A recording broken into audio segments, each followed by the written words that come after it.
Muy buenos días, ¿cómo andan? Bienvenido, gracias por este tiempo. No, gracias a ustedes. Que justo cuando lo agendamos, un poco lo sabíamos, pero siempre podía cambiar, nos dimos cuenta que iba a aparecer tu visita a las pocas horas después de que hicieras tu presentación formal, ¿no? De algunas propuestas y demás. ¿Qué dejó, arranco por ahí, digo, porque tiene que ver un poco con la actualidad? ¿Qué dejó esa presentación y qué significa para vos de cara a una campaña y una interna que va a ser interesante en Cava? Bueno, mira, igual que en el año 2015, nosotros arrancamos la campaña contando propuestas. Ayer se me hizo un poquito largo porque hablé como una hora, o un poquito menos, pero estaba contando no solamente cuál es el foco que nosotros le queremos dar a la gestión de la ciudad, sino también área por área cuáles son las propuestas. Y de hecho tenemos un equipo muy grande que viene trabajando hace mucho, algunos de hecho trabajan en el gobierno de la ciudad, y vamos a presentar 121 propuestas distintas. Algunas son muy pequeñas, en tal barrio, en tal esquina hay que hacer tal cosa, otras son grandes, tienen que ver con cómo nosotros queremos abordar los piquetes, o la educación, o la salud, o la seguridad, o la vivienda para los jóvenes. Entonces ayer hubo un poco de todo, hubo mucha gente, adentro, afuera, y siempre ese tipo de eventos te deja con la energía para arriba, porque ves mucho entusiasmo. ¿Vos creés que la campaña propositiva podrá imponerse en algún momento por sobre la campaña de la pelea? Yo ayer lo decía, y no por el espacio de la oposición estrictamente, por toda la política argentina, que al menos desde el principio de año hasta el 24 de junio, me daba la sensación, algo te conozco, sé que creo vas a coincidir, que poca propuesta. Ahora que no hay excusa, que se cerraron las listas, ¿entraremos a la parte propositiva? Mira, yo uno de los motivos por los cuales me parecía muy importante que hubiera elecciones concurrentes, es decir, que se votara por separado el jefe de gobierno que el presidente, es que en lugar de estar todos escondidos detrás de una boleta sábana, la elección es tan distinta, vos vas a ir a votar la lista sábana en un lugar y el voto electrónico en otro lugar. Y es tan distinta la elección que obliga a los candidatos a decir qué es lo que quieren hacer. Lamentablemente, desde hace un tiempo las propuestas brillan por su ausencia, son más eslóganes que otra cosa, por eso que nosotros trabajamos muy pormenorizadamente. En el año 2015 yo hice 32 propuestas, y esas 32 propuestas todas eran concretas, tan concretas que el gobierno de Horacio tomó en los últimos 8 años 28 de las 32. Cosas como la historia clínica digital, el sistema único de denuncia para construir el mapa del delito, el propio mapa del delito.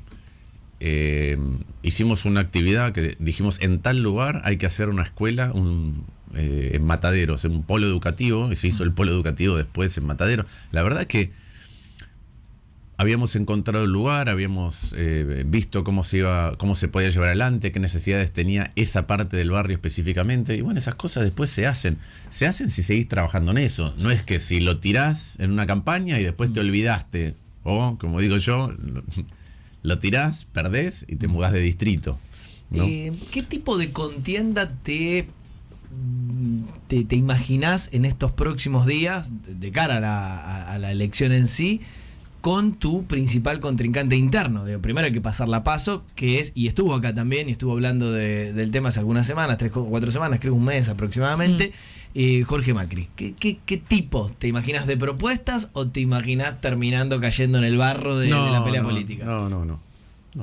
Nosotros vamos a hacer propuestas, lo cual no quita que, otra vez, ¿no? Yo siempre lo dije, yo voy a competir, y no me importa con quién. Ya fui a PASO un montón de veces, me hubiera gustado que hubiera más candidatos. A mí me hubiera gustado que Quirós estuviera en la cancha, porque me parece que los porteños hubiéramos tenido más opciones para elegir. A algunos les gustará a Quirós más que lo que les gusta a Jorge Macri, o lo que les gusto yo, y hubiera sido más opciones del menú para el ciudadano que voten Juntos por el Cambio. Entonces a mí me gusta competir. Será que tengo el gen del economista y del tenista, pero a mí me gusta competir.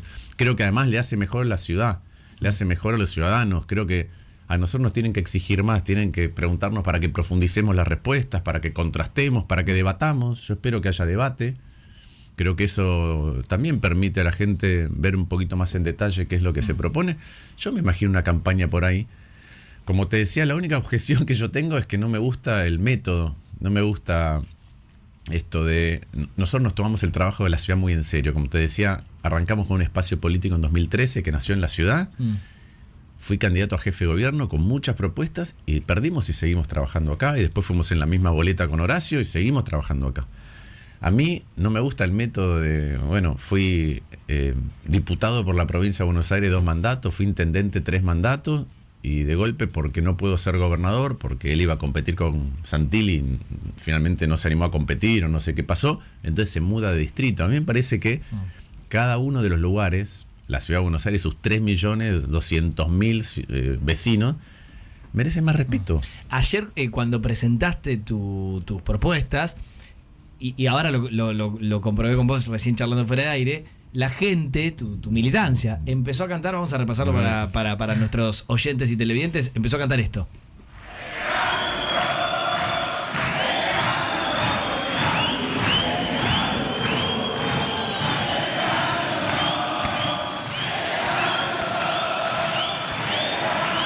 Traduzco, ¿de qué barrio sos Jorge Macri? ¿De qué barrio sos? Diciéndole, no sos de ningún barrio porteño. ¿Lo habías escuchado? No, lo que pasó en el acto es que yo desde arriba había reflectores y a mí me costaba mucho ver primero, que es algo que no me gusta porque yo para hablar, como no hago coaching, no me ponen teleprompter por todos lados, necesito conectar con lo que está pasando, necesito ver lo que le pasa a la gente cuando voy hablando. Y ayer con los reflectores no veía, y encima cuando se pusieron a cantar yo no entendía qué era lo que estaban cantando. O sea que me hubiera reído mucho, sí. Porque me parece muy gracioso, sí. Y más allá del chiste de la canción y de la creatividad de ese cantito de la militancia, ¿crees que realmente hay un punto que puede cambiar eso de la elección? De que Jorge Macri venga de Vicente López. Acá, digo, en total honestidad, lo sentamos y le preguntamos esto y él, bueno, justificó que, lo habrás escuchado, que las barreras del AMBA ya no deberían existir, que él vivió toda la vida en la ciudad y fue y vino muchas veces, que fue DJ, ya lo escuchamos. ¿Qué opinas? No, me parece que eso lo decidirán los porteños, lo vamos a decir cuando votemos. Yo no sé qué les parece relevante o qué no les parece relevante a cada uno. A mí es una práctica que no me gusta. No me gusta porque a mí no me da lo mismo cualquier distrito, no estoy persiguiendo poder personal. Yo quiero transformar la ciudad en la que nací, en la que vivo, en la que voy a seguir viviendo, en la que vive mi familia, toda mi familia, en la que me eduqué, en la que eduqué, porque también di clases acá, en la que trabajo, en la que represento. No es que digo, no, ¿sabés qué? Voy a buscar un lugar donde yo sea el jefe y voy eligiendo distrito a ver dónde puedo ganar. No lo pienso así. Pienso que puedo contribuir a que ciertas cosas cambien perdiendo y ganando. No, te iba a decir, grabá esto por las dudas, viernes 30 de junio 2023, 11:47, lo hizo Jorge Macri, lo hizo María Eugenia Vidal, no te vamos a dar nunca candidato en la provincia de Buenos Aires, a gobernador. Ya me lo ofrecieron a mí, y me lo ofrecieron, en el 2014 me vinieron a buscar para ser candidato a gobernador, porque yo fui presidente del Banco Provincia, cuando tenía 35 años, y dije no, y cuando me dijeron ¿por qué no? Le dije, porque nací en la ciudad de Buenos Aires, viví toda mi vida en la ciudad de Buenos Aires, y me dijeron, pero eso se resuelve fácil. Le dije, a mí no me importa si se puede resolver fácil, no está bien. No está bien. Yo creo realmente que hay un compromiso, que vos trabajás en un lugar, lo estudiás, te preparás, tenés equipos, y yo tengo equipos para la ciudad. Mañana me decís, no sé, ¿llevás tus equipos a Mendoza? No sé, no viví en Mendoza. Me encanta Mendoza, mi madre vivió en Mendoza, pero yo no la conozco, no es que extrapolo los equipos. Y no es lo mismo Vicente López que Buenos Aires. Vicente López tiene el tamaño en población de Belgrano. Claro. No le gusta esto que está diciendo a muchos dirigentes, de un lado y del otro, digo, desde Axel Kicillof, que vivía en la ciudad de Buenos Aires, a María Eugenia Vidal, que fue la gobernadora. A mí no me gusta. Igual voy a hacer una diferencia en esto. No me gusta en ningún caso, pero me parece que una cosa es el carácter de decir, yo me voy a mudar de distrito donde siempre gana el otro. Ok. Y voy a ir porque tengo potencia y voy a ir a enfrentarme con el que siempre gana. No sé, vas a La Matanza. Pero venir a una ciudad donde ya gobierna tu partido, mudándote a otro distrito, me parece raro. Ganá tu distrito, goberná tu distrito, pero ¿por qué te vas a una ciudad donde ya gobierna el mismo partido, el mismo espacio político? Así es, y vos dijiste recién que tenías 121 propuestas que seguramente si te preguntamos tenés lo voy a hacer de esta forma y no va a quedar como sí, hay que terminar con la inseguridad y hay que mejorar la educación. Seguramente tenés la forma y el cómo vos lo implementarías. ¿Cuál sería el puntapié inicial? ¿Cuál de esas 121 propuestas vos decís, bueno, hay que arrancar con esto porque esto es fundamental? Mira, hay una cosa que engloba el resto, ¿sí? Esta es una ciudad que sufrió una transformación muy grande, tuvo una transformación muy grande, lo ves en un montón de lugares. Pero todavía, quizá gracias a esas transformaciones o a pesar de esas transformaciones, hay una enorme ciudad pendiente. Y la ciudad pendiente tiene que ver con la desigualdad. Es una ciudad que vos mirás, la esperanza de vida entre el norte y el sur tiene 8 o 9 años de diferencia. La cantidad de delitos, lo mismo. La cantidad de homicidios, los chicos que terminan el desempeño escolar, el acceso a la salud. Entonces, cuando vos decís, mira, yo quiero una ciudad que a este método le agregue sensibilidad, y entonces no importa, hay una lotería, depende si sos religioso o no, pero yo digo, hay una lotería antes de nacer que te dice dónde vas a nacer. Y es mera suerte. Entonces vos podés nacer en, no sé, en la 1114 o podés nacer en Palermo. Y de ahí se hace muy cuesta arriba eliminar esa diferencia. Entonces para mí el Estado lo que hace es tener todos los recursos para equiparar la cancha. Eso es lo que tiene que hacer. Esa es mi concepción. Para eso está el Estado. Para hacer cosas que nosotros no podemos hacer individualmente y para equilibrar la suerte o la desgracia que tuviste al nacer, dónde naciste, qué te tocó. Entonces, cuando yo lo abordo desde ahí, digo, bueno, eso quiere decir que la educación pública tiene que mejorar, porque sí, tiene que mejorar más en esos lugares. Entonces ahí entro en qué cosas me parecen importantes y que nuestros equipos trabajaron en educación pública, y si querés te cuento. Pero también me dice, bueno, cómo mejoramos la seguridad, particularmente para esa zona, cómo la política urbanística hace que se desarrolle el sur de otra manera, cómo la política en salud, que es las comunas del sur, los barrios del sur, son los que más usan el sistema de salud pública, y sin embargo, no sé, vos comparás el Grierson con el Fernández, y hay una enorme diferencia, o el Piñero con el Fernández. Entonces, al final el foco es, yo quiero vivir una ciudad moderna y de iguales, ni moderna para pocos, ni de iguales en la mediocridad, moderna y de iguales. Y ese eje atraviesa todas las propuestas, porque tenés que decir cómo uso mejor los recursos de seguridad para poder brindarla ahí además de acá, cómo uso mejor los recursos de política urbanística para brindarlo ahí además de acá. Y bueno, ese es el foco. Yo te diría, eso corta todo. Y después te podés meter en qué es lo que pasa, no sé, en el sistema educativo. Entonces yo te digo, bueno, ¿qué pasa hoy en el sistema educativo? Yo recorro un montón, tengo un hijo de 10 años. Yo cada vez que me cruzo con una madre o un padre que tiene un hijo de la edad de mi hijo, lo primero que le pregunto es si el chico sabe leer y escribir. Porque el mío sabe, y me encuentro un montón que no.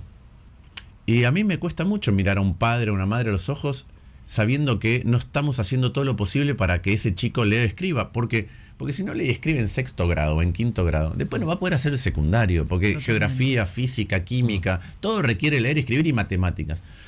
Entonces nosotros tenemos que tener mucho más hincapié en la formación inicial, en la primera infancia, acelerar el proceso de alfabetización en 4º y 5º grado, pero sobre todo, y ahí hay dos programas que a nosotros nos gustan mucho.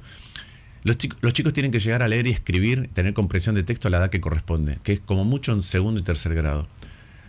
Estuve con un intendente de Brasil, de un pueblo muy chiquito, un ex intendente que se llama Bebeu Arruda. Él inició un programa en Sobral, que es un municipio, para que eso pasara. Cuando él arrancó, Sobral era el municipio 1336 en las pruebas. Hoy es el número 1. Hoy es el número 1. Y ese método se extendió a todo Ceará. Y ese método ahora se extiende a todo Brasil. De la misma manera que ya en Mendoza existe este programa que la Ciudad de Buenos Aires lo está implementando de manera prueba piloto, con pocos alumnos todavía, pero que mejoró la comprensión de texto y la velocidad de lectura entre 50 y 70%. Ahora, también tenés que, cosas que pasan en los lugares más vulnerables, los docentes faltan más. Con lo cual tenés que brindar seguridad, tenés que brindar otras cosas, tenés que controlar que vayan y les tenés que pagar más a los que van a enseñar a los lugares más vulnerables. No es lo mismo. Entonces, como un plus si vas a un lugar pero difícil. Sí, yo tengo que estar midiendo todo el tiempo y entendiendo cuáles son los lugares donde hay una deficiencia con respecto al sistema. Hoy, que es lo más grave porque es lo que no está haciendo la educación pública, hoy el principal determinante de cómo a vos te va en la escuela es dónde naciste. Que es lo que no elegís en general. Claro, es donde naciste. Claro. Si tus padres tienen una educación, si tienen tiempo para vos o están tapados de laburo, si vivís en un hogar monoparental, si tu entorno socioeconómico es bueno, eso es lo que hay que romper. Yo entiendo, vuelvo hacia atrás con el tema de que no te gusta lo de Macri, ¿no? Lo del cambio de dirección, que lo han hecho muchísimos políticos, lamentablemente.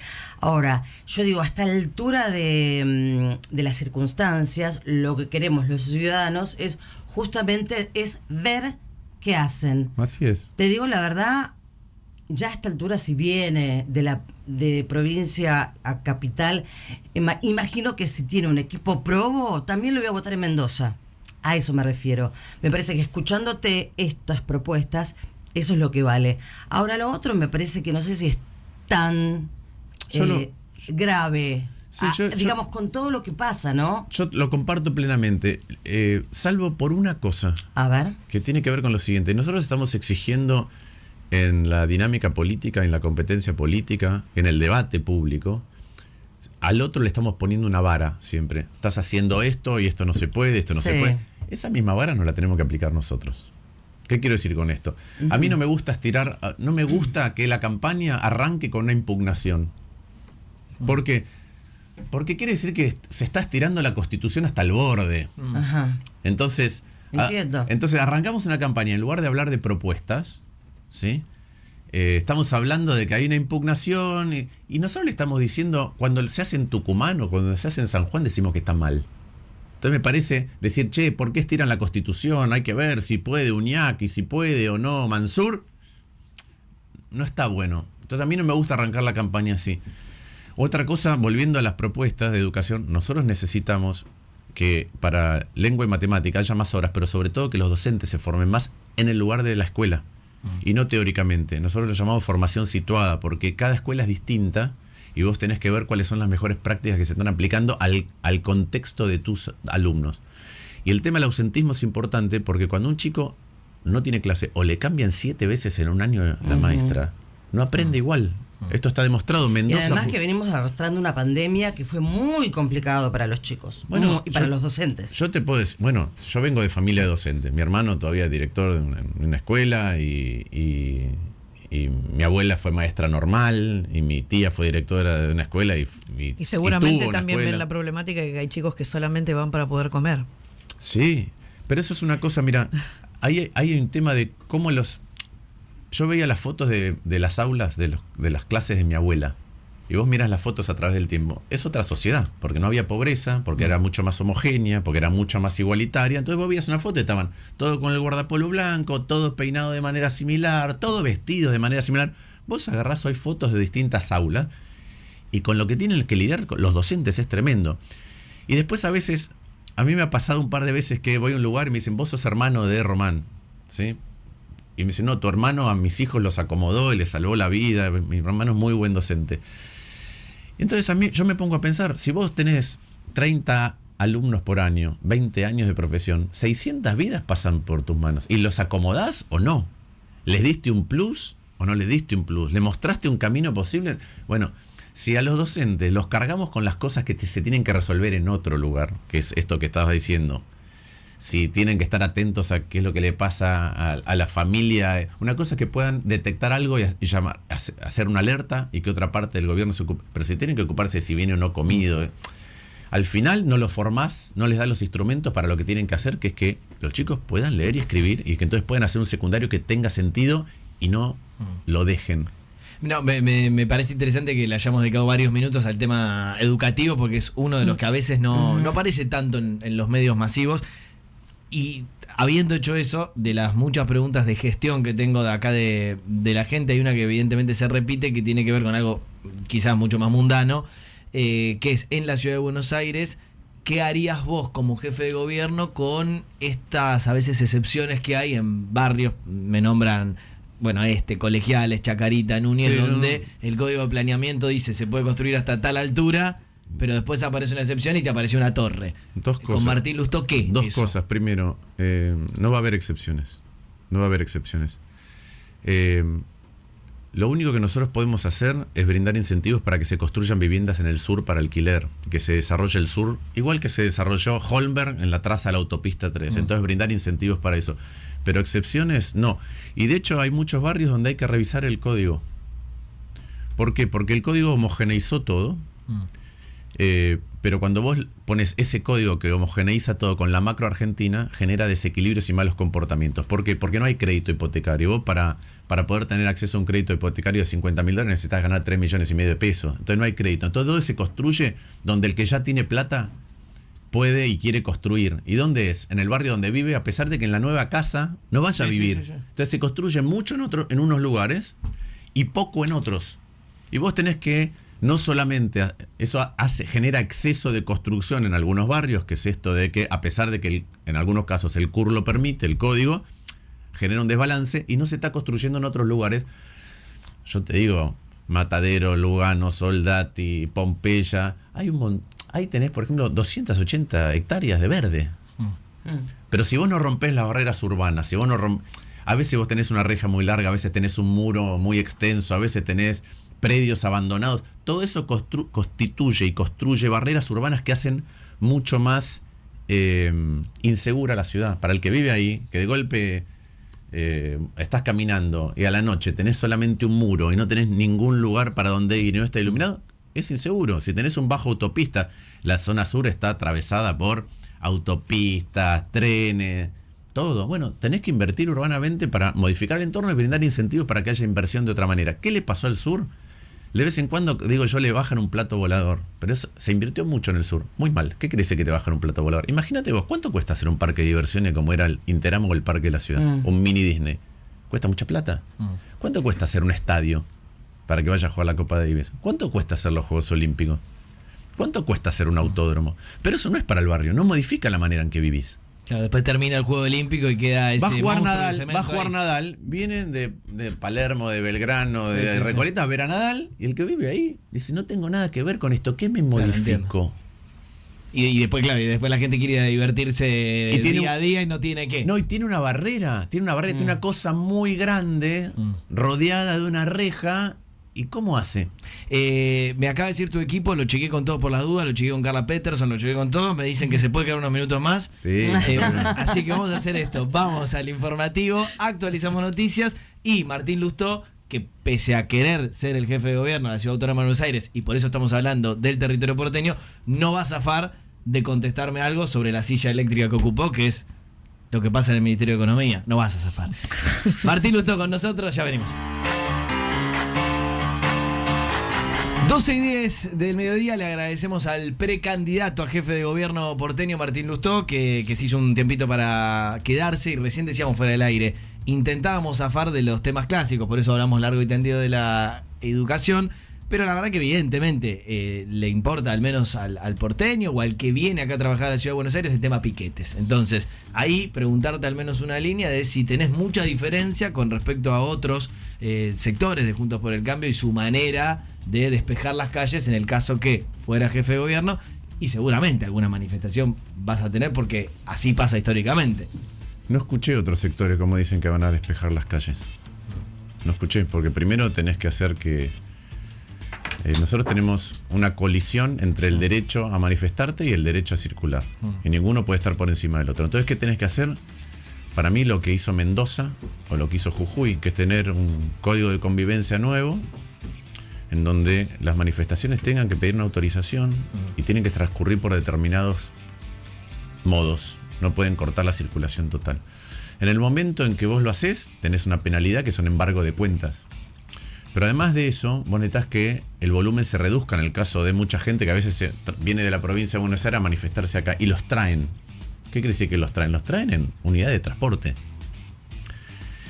Entonces, muchas de esas unidades de transporte operan comercialmente en la ciudad. Entonces, si vos ayudás a una manifestación que después transcurre por afuera del código de convivencia, también vas a ser multado. Te puedo quitar hasta la licencia de comercial en la ciudad para, otra vez, empresas de transporte que usan las unidades para traer piqueteros. Y lo último es que hay que penalizar a quienes traen a los hijos. Nosotros pagamos subsidios para que los hijos estén en las escuelas, no para que vengan a un piquete. O sea, manifestación sin menores de edad en Cava. Y reducidas. Vos las reducís porque hay menos transporte. Es decir, no es una manifestación espontánea. Alguien los trajo. Yo digo, listo, voy a reducirlo. No va a haber menores y tenés que no cortar. Y ahí la policía puede operar distinto. Perdón, así te entiendo bien. Manifestación, por ejemplo, clásica, Ministerio de Desarrollo Social, ¿no? Ahí por 9 de julio. ¿La permitís, pero dejás un carril libre? Sí, la verdad que lo que no puede pasar es que te obstruyan la circulación. Por dos motivos. Primero, porque es tu derecho a pasar. Segundo, porque ya la ciudad tiene congestión. Después podemos hablar de qué cosas nosotros tenemos pensado para eso. Tenemos un experto en transporte extraordinario. Pero si encima de la congestión vos me agregás una disrupción cada 2x3 que me afecta cómo es la circulación, la ciudad se hace imprevisible. Vos no sabés a qué hora tenés que salir para ir a buscar a tu pibe a la escuela. Entonces, finalmente genera problemas de mal humor, problemas de una cultura que no querés. Yo lo que creo es que se estuvo extendiendo esa cultura sin hacer nada, sin ponerla en un cauce, decir, mira, esto sí y esto no, esto sí y esto no, esto sí y esto no, y entonces vas reduciendo, se transformó en cualquier cosa habilita que yo haga un piquete y corte una calle. Fíjate que una vez cortaron la Richieri porque en un allanamiento, creo, a alguien le habían robado $2.600. Y entonces todos se movilizaron a cortar la Richieri. Está bien, pero no estás diciendo voy con la guardia de infantería y saco a todo el mundo. Porque yo creo que eso es mentira. Yo creo que eso es mentira. Que vos tenés que, si querés volver a empujar la cultura para el otro lado, obviamente la gente tiene derecho a protestar. Lo que no tiene derecho es a cortar la circulación. ¿Y por qué tiene derecho a protestar? Bueno, porque este es un Estado que como no funciona bien, hay un montón de gente que le faltan cosas y el piquete o el corte es la manifestación de un problema previo, no me resolvieron, y un problema posterior. ¿Cuál es el quilombo que se arma? Que cuando se transforma en una cultura, al final vos haces un corte que tiene un costo mucho más alto que el problema que tenés que resolver. Bueno, es la puja de siempre. Es la puja y lo que pasa siempre. Y en el medio estamos los ciudadanos. Obviamente que los que están reclamando tienen sus derechos, pero es lo que pasa siempre. El gobierno nacional, el gobierno de la capital, el gobierno nacional, el gobierno... Sí, es siempre lo mismo. Pero por eso digo, en muchas cosas, como la ocupación del espacio público por los manteros, vos necesitas un código de convivencia. Adentro de tu casa cada uno es rey, hace lo que quiere. Sí. Afuera de tu casa hay normas que además transmiten valores culturales. Y a eso hay que volver. Por ejemplo, yo una de las cosas, parece una propuesta tonta, pero yo creo que la publicidad se tiene que usar para hacer campañas de concientización de los problemas que pueden tener los adultos mayores, contra el maltrato y el abuso a los adultos mayores, saber que están solos, tratar de generar otra vida en comunidad. Los médicos, los docentes, tienen situaciones de estrés. Digo, bueno, hay una parte que hay que recomponerlo salarialmente, pero otra parte hay que darles el lugar que se merecen en la sociedad. ¿Por qué? Porque realmente no puede ser que un médico, hoy un médico residente gana 250.000 pesos. Recibido trabajando en un hospital público atendiendo gente. 250.000 pesos. Entonces hay que recomponerlo, pero además hay que decirle, che, es importante un trabajador de la salud. Le estás entregando nada más ni nada menos que tu vida. Y hoy, producto de que están mal remunerados, que las condiciones de trabajo son malas, hay un montón de recibidos que no quieren hacer residencias y estamos perdiendo especialidades. Estamos perdiendo pediatras, estamos perdiendo intensivistas, estamos médicos que no vamos a tener mañana, no importa qué prepaga tengas.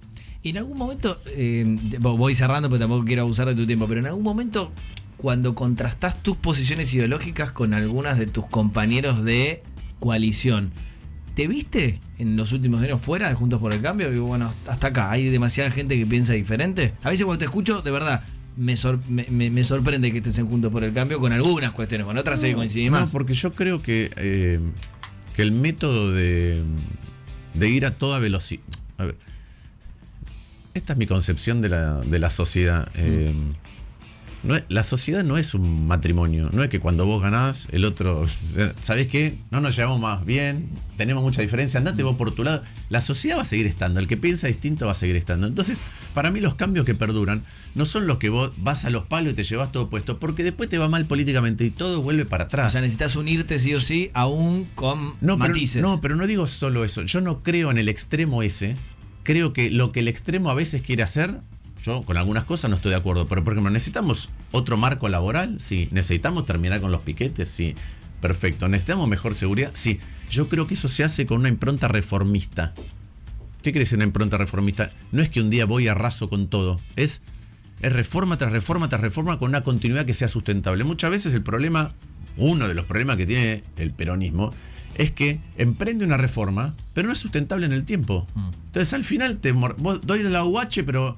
mi política económica es tan mala que genero 130% de inflación. O doy una moratoria, pero al final, producto de lo mal que calibro el sistema previsional, las jubilaciones no sirven para nada, no te alcanzan para nada. Entonces yo creo en el reformismo, yo me eduqué así, yo creo que las reformas que se hicieron en la Argentina, las reformas que se hicieron en otros países del mundo, son reformas que tienen más consenso y que perduran en el tiempo y que son sustentables. Si yo tiro hoy, digo, ¿sabés qué? No voy a aumentar los sueldos a todos los que estamos acá 1000%, y mañana estamos todos felices 3 días y después mañana la radio quebró. Y en ese sentido... Ahora, por otro lado me decís, no, ¿sabés qué? No invirtamos en los micro... Yo veo que tiene un estudio hermoso. No invirtamos en nada de esto. Sí, invirtamos porque yo quiero venir a trabajar bien. Entonces, me parece que hay... La pregunta es, ¿cuáles son los carriles por los cuales, a través de los que vas mejorando la vida comunitaria de manera permanente? Esa es la historia del desarrollo. Yo tuve la suerte de irme con una beca a estudiar afuera cuando tenía 22 años. Fui a la universidad que fundaron aquellos que también fundaron el estado de bienestar en la entreguerra. ¿Y por qué fundaron una universidad? Porque dijeron, a partir de ahora nosotros queremos debatir. Ellos no querían la revolución. En una sociedad muy conservadora estaban los comunistas, lo más duro, que querían la revolución. Y ellos decían, no, nosotros queremos transformar las cosas. Entonces necesitamos tener datos. Y fundaron una universidad para poder entrar al debate público de verdad. Esa universidad es una de las mejores universidades de economía del mundo. Pero esa era cómo vamos haciendo no revoluciones, sino transformaciones que se suman una a otra, y cuando miras a la distancia, el país es totalmente distinto. Son los padres del sistema previsional, de la salud, de la educación, de todo lo que hoy disfrutamos. Pero por eso, solo para cerrar ese aspecto, ¿sentís todavía en Juntos por el Cambio ese humus reformista del que hablás? Yo impulso eso y peleo por eso. Después hay otros que piensan distinto. Ahora Horacio está diciendo que la diferencia que tiene con Patricia es el cómo. ¿Sí? Yo lo explico así. Digo, mirá, las cosas hechas contra el otro no perduran. Ni de un lado ni del otro. No perduran. Dos rápidas nacionales te voy a pedir ahí. Sé que tenés también capacidad de síntesis más allá de que nos enganchamos en la charla. ¿Querés gobernar la ciudad? Perfecto, hablamos largo y tendido de eso, pero sos senador nacional. Me pasa datos, la semana que viene voy a hablar de esto, José Di Mauro, del parlamentario, que me dice, en el Senado casi no hay posibilidades de que se vuelva a sesionar en el año, es muy probable, y el diputado está prácticamente paralizado. No es tu culpa desde ya, pero ¿en algún momento sentís que podremos salir de ese problema de que en los años electorales casi no haya acuerdo político para laburar en el Congreso? Yo creo que es más profundo que en los años políticos. Es si estamos tratando cosas cuando las tratamos que sirven. Yo, por ejemplo, no hemos tratado ningún proyecto de la oposición. Nunca. Yo presenté para terminar con las jubilaciones. Una vez, en un debate, presenté un proyecto, expliqué cómo se puede terminar con las jubilaciones de privilegio, y hubo una senadora por el Chaco que dijo, si no fuera por disciplina partidaria, votaría el proyecto de Lustó. Bueno, ¿podemos encontrar un ámbito para hablar? Entonces. Pero te digo, hay muchas cosas que al final terminan en una frustración, porque no puede haber un debate, y porque cuando hay tanta grieta, la grieta hace más daño cuando a priori vos descartás lo que el otro trae sin leerlo. Lo que trae Nacho está mal, porque Nacho está del otro lado. Pero pará, ¿y qué dice? No sé, ¿se puede mejorar lo que dice Nacho? ¿Se puede mejorar su solución con tu visión? Bueno, si la grieta es descarto al otro directamente porque está del otro lado. Yo una vez hice este ejercicio. Escribís algo neutro, y a la mañana ponés falso. ¿Quién lo escribió? De un lado, ¿sí? O del otro de la grieta. Y ves los comentarios de abajo. Es el mismo texto. Es el mismo texto, pero la gente reacciona por quién lo escribió. Sí. Bueno, entonces eso no es bueno, porque no estás analizando lo que se está diciendo, de la misma manera que no debatís propuestas o que te enceguece. Hay un amigo mío, Stani Backrack, ¿sí? Que es biólogo y se dedica a las neurociencias. Vino acá, estuvo invitado. Bueno, Stani dice algo muy interesante. Dice, viste que está la película esta con Scarlett Johansson que toma una droga y usa cada vez más partes del cerebro hasta que es hasta que le explota la cabeza, omnipotente y todo. Sí. Bueno, él dice, es mentira que no usamos todo el cerebro, lo usamos todo. Lo que pasa es que no usamos todo al mismo tiempo porque insume mucha energía. Entonces, él dice, vos puedes usar al mismo tiempo el 2% de tu cerebro. Entonces, la pregunta que él hace todo el tiempo es, ¿qué pasa si el 1,99 está en un centro emocional de enojo? ¿Cuánto te queda para razonar? Te dice, bueno, el 0,01. Bueno, eso es lo que nos está pasando. Yo quiero salir de eso. Bien, y te libero con esta última, porque estuviste en la silla eléctrica. Sergio Massa, así le digo yo, me hago cargo. Sí. Sergio Massa, ministro de Economía y candidato. Estuviste ahí, ¿se puede? ¿Cómo ves la gestión actual? Al menos una línea de análisis de dónde estás parado. Yo creo que en otros países donde la economía no es una montaña rusa y no hay urgencias y no hay contradicciones, puede ocurrir y no lo veo inconveniente, pero es un lugar donde, o en países donde todo es más apacible, y tener un rol u otro no te genera contradicciones internas. En este momento, en Argentina, para mí es un inconveniente. ¿Por qué?